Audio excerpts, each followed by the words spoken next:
board. So we'll go ahead and get the recording started. For anybody who logged in last week, we're going to have Tarina kind of work you through the financial aid part of it. Because I think more and more people are having problems with this, and we want people to understand that there are multiple types of financial aid available. So there are the Ed Choice scholarships, and in the past, the Ed Choice scholarships have covered most of tuition for everyone, if not 100% of tuition. Next year, the Ed Choice scholarships will not cover all of your tuition. So that is why it's really, really, really important that people fill out the FACTS tuition assistance. And I've heard from like a lot of different people like, well, we've filled it out in the past and we've never gotten it. Last year, everyone who filled it out got assistance, unless their Ed Choice totally covered their bill. And then of course they didn't. But that's not going to happen this year. So we have, I think we got $54,000 this year in Emmaus Road money.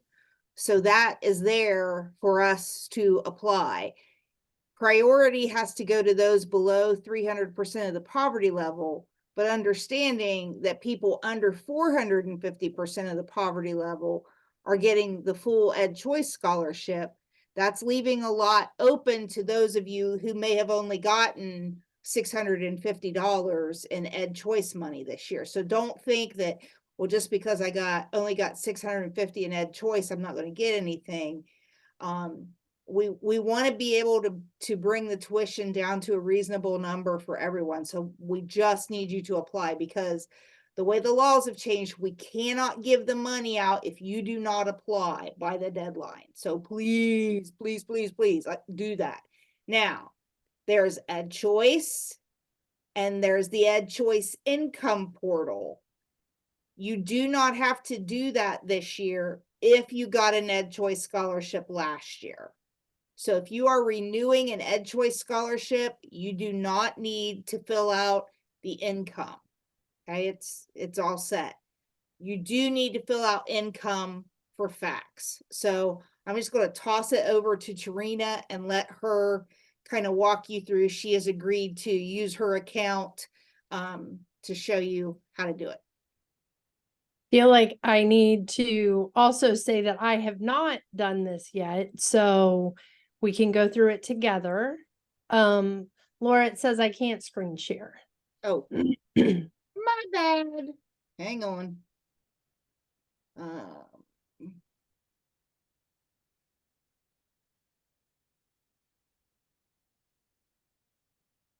Okay. Should let you know. Okay, so see if this works. Well, that's not it. Did anything come up? Nope.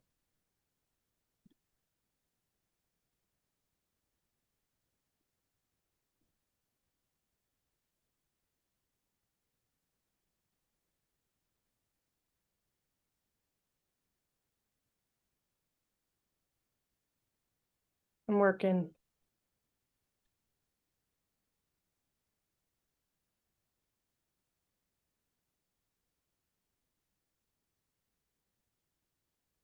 Hmm.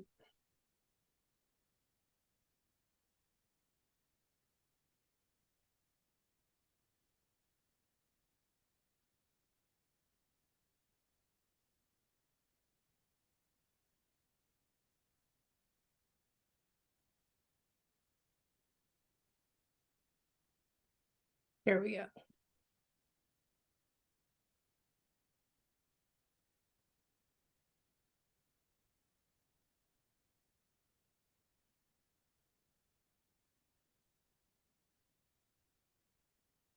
Can you see it? No. Nope. How about now? There we go. Sorry, guys. I actually made sure I could log in, but I didn't make sure that I could actually share my screen. So you want to go to family login and then FACTS family portal. And then you're gonna log in from here. I don't believe I have this because I have a staff account too. So go to parent. Okay, and then you're going to go over on the left where it says financial. So you want to click on financial, right? See Sadie's lunch account, which all of you should have that in there too. You want to go to apply for grant and aid over on the right. So we'll do that. So when you apply for grant and aid, you actually end up with a separate fax account. You cannot use your regular family portal account to get in here. I have not set mine up because I was saving it for this. So I am going to use my personal email to set up my account.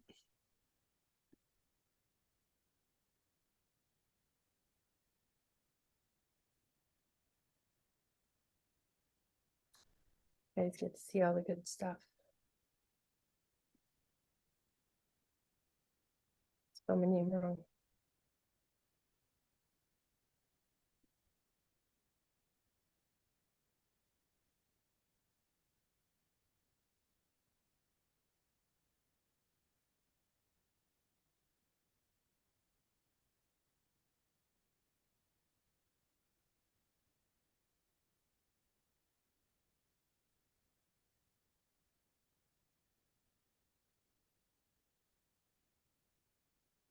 Sorry, maybe I should have done this part. Oh, that's okay. I think everybody needs to see that though. Okay. Ooh, very strong password. Good job, Mrs. Bonstock. I know.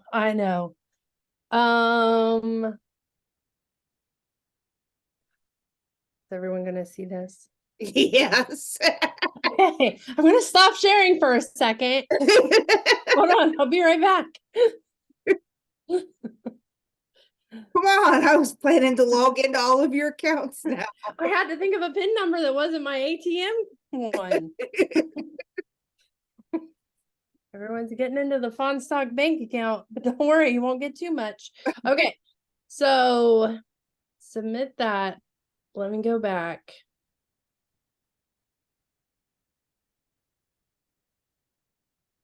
All right, so we can share again. All right. Okay, so I am gonna wait for this later. It's the two-factor where they want you to authorize. And then I am applying for aid for next year. You can watch the little video. It tells you what to do. There is a $35 fee. It says it's non-refundable, but we give it back to you as a tuition credit. So if you apply for fax tuition assistance, we will give you your $35 back. So it ends up being free. And then it tells everything that has to be input. You can use, I know a lot of people don't have their taxes done yet for 2023, which we don't have ours done, but you can use 2022 taxes. But it does still need a copy of your W-2 from 2023. So you don't need your taxes, but I do believe you need your W-2. Yeah, so even though it will have a slot where it'll say it wants the 2023, I go in and waive that for you. So don't stress out, just get the 2022 in there and then your 2023 W-2s. Okay, so view application.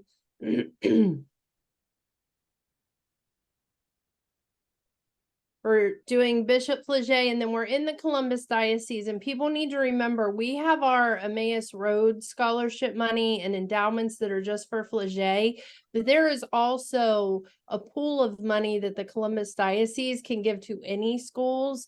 So make sure, like, to know you're not just getting money from Flaget, you can get money from the diocese too.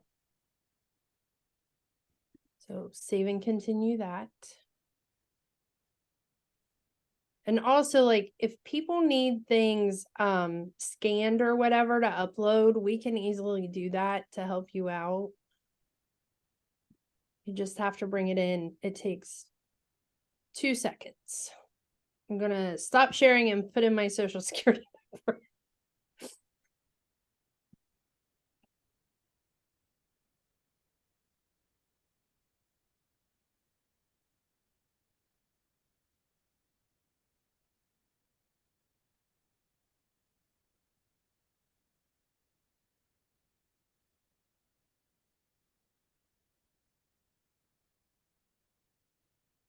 Okay, so.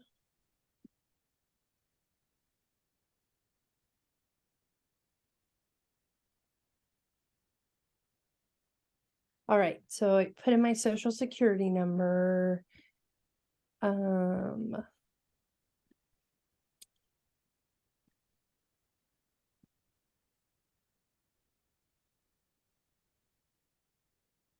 my goodness, typing too fast tonight or something.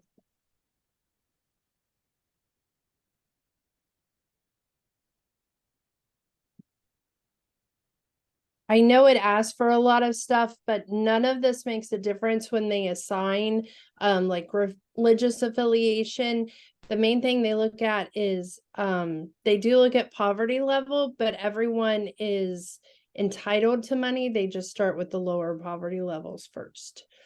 So because I have a co-applicant, it will ask me for all of his financial information too.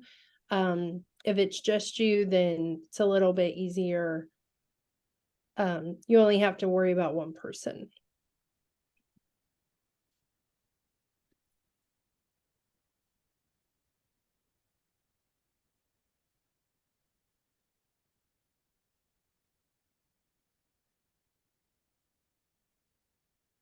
And But Tarina, it's I don't what? think, I don't think you have to go through and fill everything out. I was gonna say, is there somewhere where I can jump to what they need? I think if you clicked on the side there, I think you can Okay. go to those other sections. I may be wrong. Or maybe go to the bottom and do like save and continue or something. Okay. Oh, yes, good call. No, I lied. I don't think it's gonna let me go on. Okay, well, and I don't know that we need to do like everybody needs to see everything, but I think it's pretty self-explanatory from that point on. Some of the questions that I sometimes get, people will say, it asks the question, how much of the tuition are you able to pay? Put 0. I mean, you know, just put 0. And then if it asks you a tuition rate, put $8,500 in there because that's the top. That's the per pupil rate, and technically that is what we post to the diocese as our tuition. So even though you have deductions for different things, we're posting that number. So those are really kind of the big things. The other thing I tell people is this is not the IRS. So if you don't know the exact number on something, like I think it has questions in there about medical expenses or what your insurance cost. I don't expect you to go back and add them up to the penny, just guesstimate them.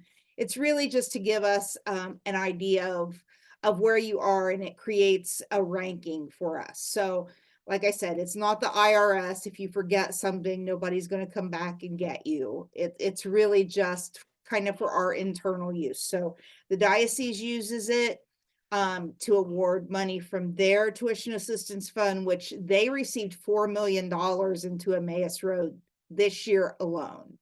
So that's like crazy huge. So they are looking to give money away. So I think we're going to see a lot more coming from the diocesan level than we have in the past. So anyway, anybody have any questions on the financial aid application through fax? I do think one of the biggest things is that you have to have a different login because people try to log into that with their family portal one and it just won't work. Yeah, you have to create a separate one. It's a much more secure login because it has your financial data. And fax, I will give fax credit. As much as it drives me crazy, they are pretty hardcore on that, because every time I log into the tuition side of fax, I have to get a special code sent to me to make sure that it's really me. So they They don't mess around when it comes to safety of your money. So, okay. So then I am going to bring up my slideshow. So this, if you were here last week, you've already seen this. So you can kick back and relax, go watch TV, whatever. If you weren't here, then you might want to see this. So this just kind of is giving you an overview of what's going on with tuition. A lot of people have asked, why is tuition so much more expensive, et cetera, et cetera. So this is kind of to explain that. So the budgeting process at Flagey, we're required to operate on a zero budget, which means we only are supposed to take in what we expect to spend in a year. So we don't really have a lot of carryover. So that means, you know, if we get hit with like some big budget expenses, like a new roof or the freezer goes out in the kitchen, those are things that aren't necessarily budgeted for. I will tell you, I do pad like the cafeteria budget and a few of those just because our building is getting older and we're starting to have things kind of go down. So we are the parish school of the Chillicothe Catholic Consortium, which will soon have a new name. And when we complete our high school, we will be unique in that we will be a preschool through 12th grade parochial school. That means we will be under the main jurisdiction of our parish and not the diocese. All other schools in the diocese of high schools in the Diocese of Columbus are diocesan high schools, which means they're under the jurisdiction of the bishop.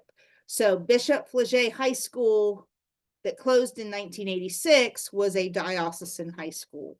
When we open ours, we will basically be run by the Chillicothe Catholic Consortium. We'll be like the first of our kind too in this area. So reason for the staff increases. Well, my pretty things are not happening the way they were supposed to. There we go. It was all like magical, but I must have messed it up. Well, anyway. So one reason for the increase in tuition, we need to increase our teachers' salaries. Our average teacher aide makes $16,590. Their hourly rates are $13 to $14 an hour. So we are very blessed to have wonderful teachers' aides, student aides, but they could make more at McDonald's. So we appreciate them and we want to do all that we can to increase that for them next year. Our maintenance salaries, we have a full-time maintenance man and 2 part-time. The total salary for them is $63,636. Their hourly rate is $13 to $16.75 per hour. Our office employees, we have 2 full-time and 1 part-time. Their total salary is $45,000. The average full-time teacher salary this year was $41,594. The average salary for Chillicothe City Schools is $65,877. So you can see our teachers could easily get a $20,000 raise. Several years ago, we lost some teachers and most of them got about a $15,000 raise when they left. However, kudos to our teachers. The average years of experience of our teachers are 12 plus, a little over 12 years, and Chillicothe City Schools average is 7 years. We have 7 teachers with advanced degrees. And this next line is wrong, and I forgot to fix it. Administrator salaries. Our average salary is not $133,000. That's our combined salary. So Tarina and I together make $133,000. The average of Chillicothe City Schools administrator salaries, their average salary is $171,000. So together we don't make the average salary. So anyway, Oh, the other thing is our employees do not pay into STRS or SERs. Our retirement is a 403B program and Social Security. So we also don't have that big, one thing that has always made it fun to be a teacher was STRS, and we do not have that option for us. And then, but on the flip side, we have really good benefits package. However, for our non-certificated staff, that's basically people who are not teachers, the personal cost is sometimes more than they can afford with their salaries, especially during the summer months when they're not paid. So our 2024-25 budget is in process.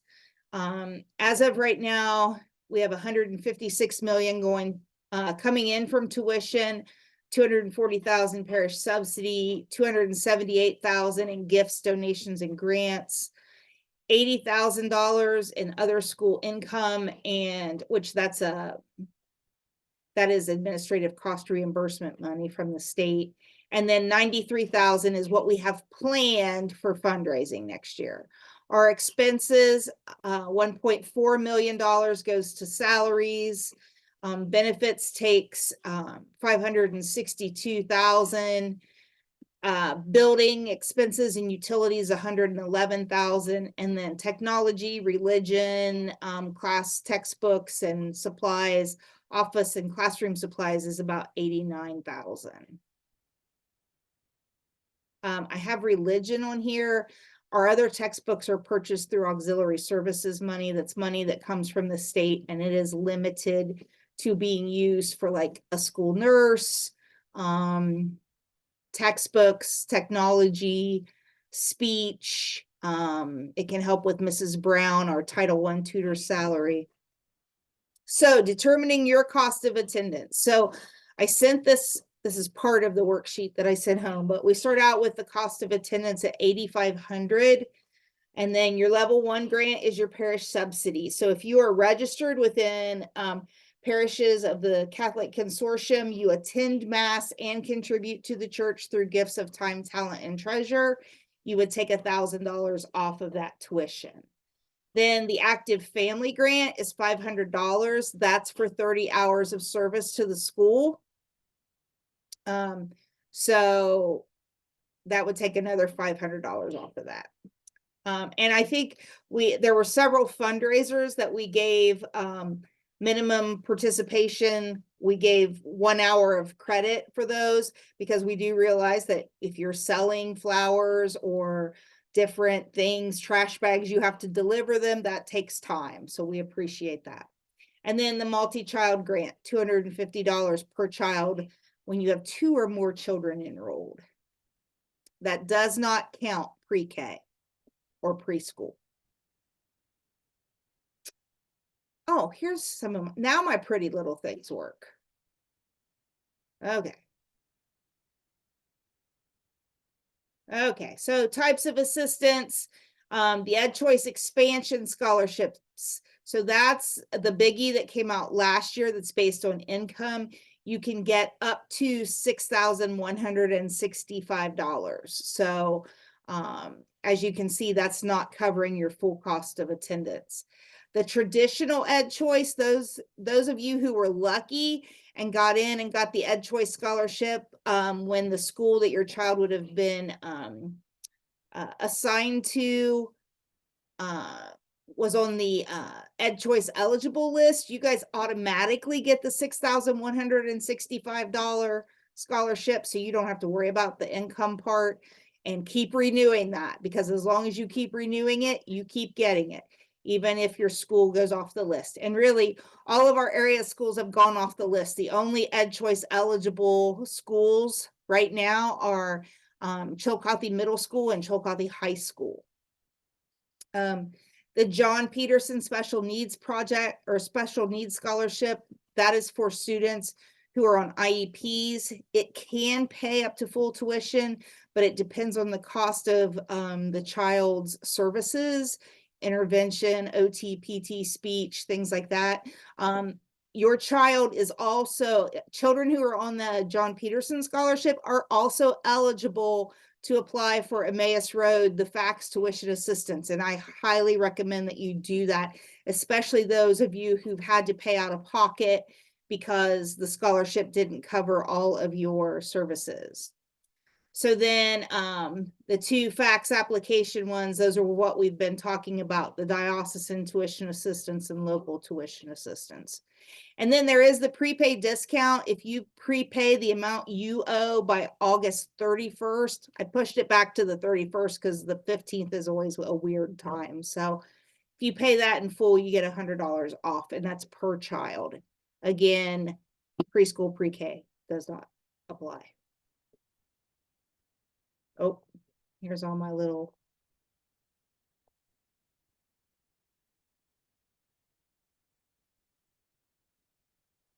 Okay. This was how to apply for FACTS, which Tarina so wonderfully showed us at the beginning. So don't really have to worry about that. You have to create your account if you already have a financial account because you've been paying tuition. You just sign in with that. For pre-K and preschool next year, it's $4,200 for both preschool and pre-K. If you're going all day, every day. The half-day program for preschool is $3,500. And then, of course, we do prorate that if you do like 3 days a week instead. The early childhood education grant is available. We have 10 of those. Hopefully we'll get 12, but right now we only have 10 that are guaranteed. This year we were able to get 12. Hopefully they give us 12 to start out next year. Your income must fall below 200% of the poverty level to get these, but it will cover 100% of the preschool tuition. And that's for 3 and 4-year-olds only. Once the kids are old enough to go to kindergarten, it will not apply. Now, if they turn 5 after August 30th, you're fine. But if they turn 5 this summer, then you would not be eligible for it. Oh, I guess we did put a pre-K discount in for preschool or prepay. So ignore what I said earlier. We do have it on there. Oh, okay. So we had this in here to show you where you can look for your service hours, but Tarina learned the other day that this is including your service hours forever. But if you have questions about service hours, please reach out to Mrs. Fonstock. We will tell you that fish fry service hours only count if you do not have a child going on the middle school trip. If you have a child going on the middle school trip, you don't get to count them as volunteer hours because your child is directly benefiting from that. So sorry about that. So here's ways to earn volunteer hours. And honestly, looking at the people on the list, I think most of, or who are on the call tonight, I think most of you know how to do that. Yeah, if you're still looking for hours, there's a lot of stuff, especially the first, in the month of June and July in the summertime, we can always use help. So if you want to squeak some last hours out that way, that's great. Organizing the uniform closet. We've had parents come up and spend 8 hours in the uniform closet. So it can be done, ladies and gentlemen. Oh, and then the last thing we have is script cards. And I know some families are really good at using them. I was going to say the Kesslers are on here. They don't need a lesson in script cards. So yeah, those of if you want to know how to use script cards, ask around. But these are great. So you go to raiseright.com. They have an app. Our enrollment code is here at the bottom. And you buy gift cards. And I always tell people, don't buy gift cards you don't use, buy gift cards for things that you're going to use. So if you get pizza on the weekend and you know where you're going to order your pizza from, get your gift card. If you're buying stuff at the pharmacy, if you go to Bob Evans on Sundays, if somebody eats at Subway regularly, Sam's Club, Ulta, if you want to buy a gift for your principals, they love Dunkin' Donuts. We spend way too much on their coffee. So, Starbucks. what? Starbucks. Starbucks, yeah. If you shop Amazon a lot, even though Amazon only gives you 1.7%, what I do a lot is I have my stuff in my cart on Amazon. I figure out how much it's going to cost. Then I go to RaiseRight. I buy an e-gift card. It takes roughly 2 minutes tops to show up in my account. Then I put that number into my Amazon account, and then I make my Amazon purchase. So that way the school gets 1.7% every time I shop. Now, I don't have kids here anymore, so that 1.7% goes 100% to the school. If you have kids here, we split that with you. So whatever the school makes, we split it. And you can use it as a tuition voucher. You can pay school lunches with it. Device fees, whatever you need to pay, you can pay with it. So here's an example of how, like, you can order physical cards, e-gift cards, or even reload cards. Here is an order. I was going to spend $160. The 29-cent convenience fee is because I'm paying for it out of my checking account. But it makes $13 for the school. So if I had kids here, I would be, I'd be getting a tuition voucher for a little under $7. Okay. I was getting one physical card, which gets shipped to the school. All these e-gift cards go straight into my my wallet. You can also give them so that they will email them to other people. So I do that for my kids once in a while, especially like Valentine's Day, birthday, special days. I'll email them like a $5, $10 e-gift card. You can pay with a credit card, but I kind of feel like that 2.6% fee kind of cancels out any good stuff you get out of it. This is an old one. The bank fee is actually 29 cents now. This was an old slide. Or you can write a check and give it to your coordinator. But if you write the check, you're not going to be able to get the e-gift cards right away because we have to wait for the payment to come in before we can approve the e-gift card. So I usually use the bank account because 29 cents.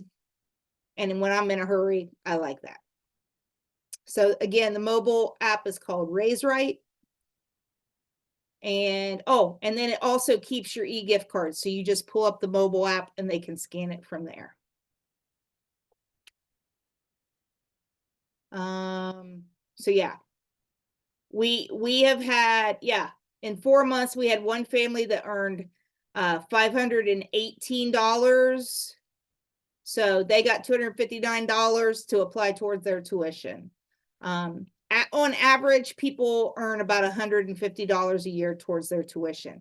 If you know someone who, we had someone down in Scioto County, there used to be a builder, and he would go and he would buy like Lowe's and Menards cards from the school, like thousands of dollars worth, and then he would go and use those to pay for his supplies. So a few years ago, we had someone who was putting new cabinets in their house, and they came in, they bought the gift cards for Menards to buy their cabinets. So think about that kind of stuff. Gas cards.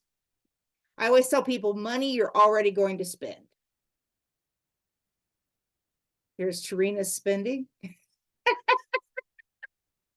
She knows how to use it, but I don't I'm know giving everyone my personal information. I don't know that anybody can maximize the profit better than Chrissy Kessler. She does a really good job of spending the least amount of money and getting the greatest amount of rebate. So this was one I did. I spent $100. I got $5 back, but okay. Oh yeah. So we really would like for people to do this. If everybody made $100 in rebates, we have 160 families, 16 grand. We could really cut back on some fundraisers. So, okay. Oh yeah. Family and friends, they can do this too. And all the money can go to your student. So, you know, we've had people from like Washington State ordering, like just family members, and they do the e-gift cards, and then the profit goes to whatever student is here at Flagey. And that is all I have there. So I'm going to stop sharing and open it up for questions.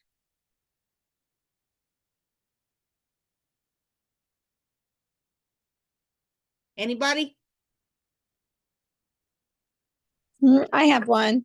Okay. So it's I got an email saying that I was missing part of the 1040 page 2 and then 1040 2023 page 1 and 2.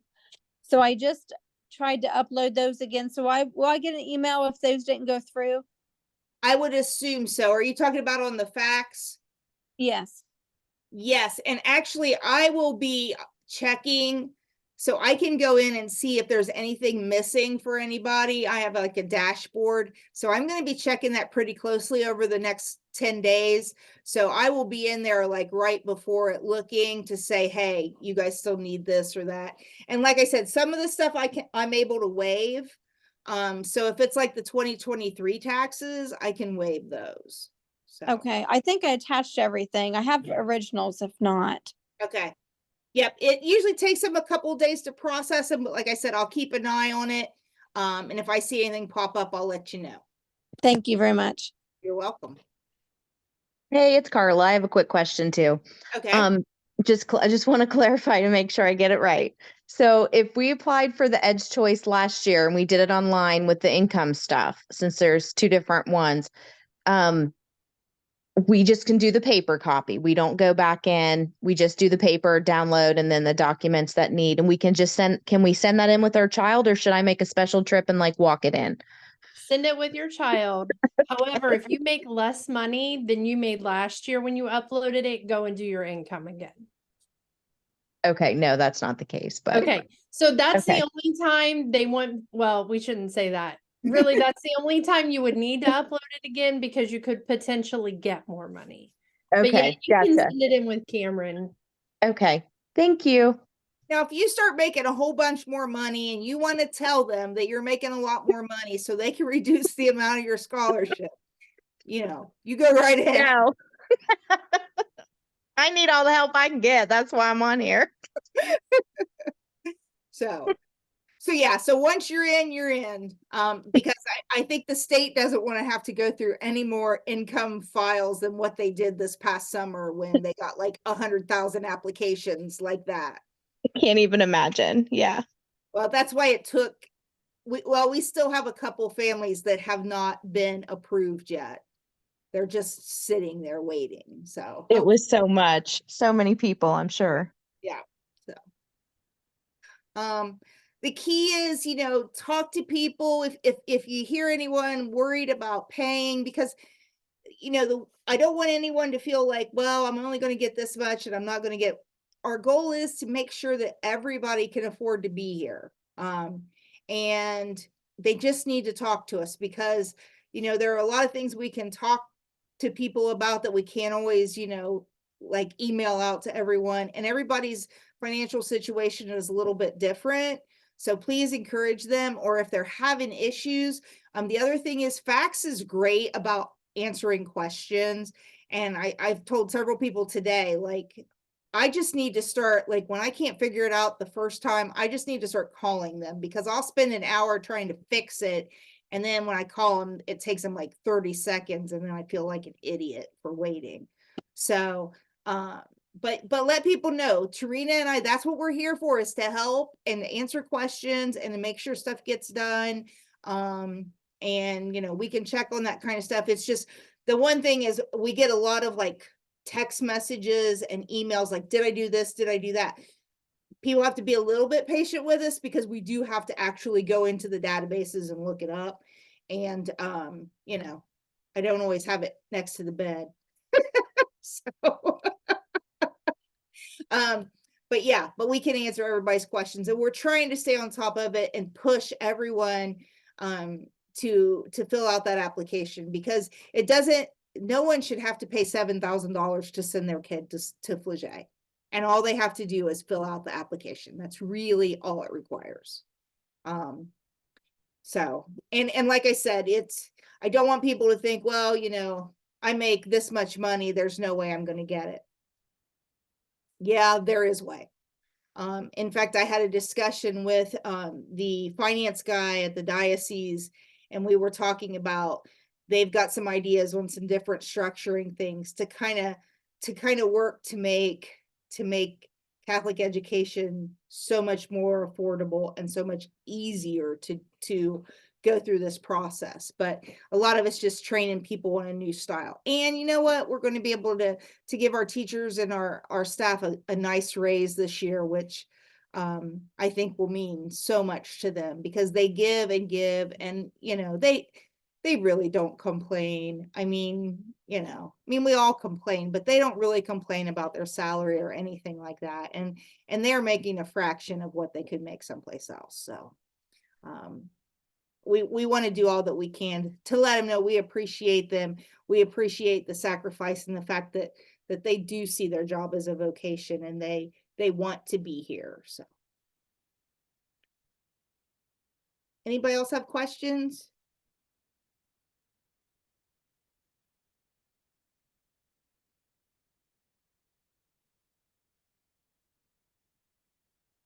All righty. Well, I am going to log us off then. And again, if you have any problems or issues along the way, let us know. And everybody have a great night. Thank you. You're welcome.